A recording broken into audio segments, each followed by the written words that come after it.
എന്തുകൊണ്ടാണ് AI ടൂളുകൾ expensive ആവുന്നത്? അഥവാ ഇപ്പോൾ നമുക്ക് എല്ലാ സൈറ്റിലേക്ക് കയറുന്ന സമയത്തും അതൊക്കെ ലിമിറ്റഡ് റിസോഴ്സസ് മാത്രമേ നമുക്ക് തരുള്ളൂ. ഇപ്പോൾ ചില സൈറ്റിൽ 10 ഇമേജുകൾ ജനറേറ്റ് ചെയ്യാൻ പറ്റുള്ളൂ, അല്ലെങ്കിൽ 2 വീഡിയോസ് ജനറേറ്റ് ചെയ്യാൻ പറ്റുള്ളൂ, അല്ലെങ്കിൽ അങ്ങനെ കുറേ ലിമിറ്റേഷൻസ് ഉണ്ട്. ഇനിയിപ്പോൾ ChatGPT ആണെന്നുണ്ടെങ്കിലും ഇത്ര ടെക്സ്റ്റുകളെ നമുക്ക് തരുള്ളൂ.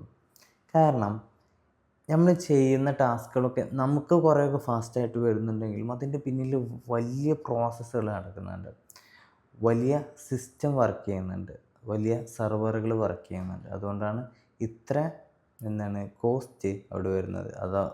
ഈ സോഫ്റ്റ്വെയർ റണ്ണാവാനുള്ള എക്സ്പെൻസാണ് ഈ ഒരു കോസ്റ്റിൽ അവർ ഈടാക്കുന്നത്.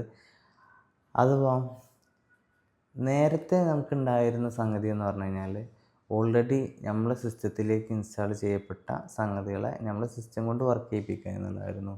ഇപ്പോൾ നിലവിൽ നടക്കുന്നത് AI ടൂളുകൾ നടക്കുന്നത് അവരുടെ സിസ്റ്റത്തിൽ അവരുടേതായ രീതിയിൽ അതിനെ ഡെവലപ്പ് ചെയ്തുകൊണ്ടിരിക്കുകയാണ്. കുറേ ഡാറ്റ സോഴ്സിൽ നിന്ന് അവർ വർക്കൗട്ട് ചെയ്തെടുക്കുന്നതാണ് നമുക്ക് കിട്ടുന്ന ഓരോ റിസൾട്ടുകളും.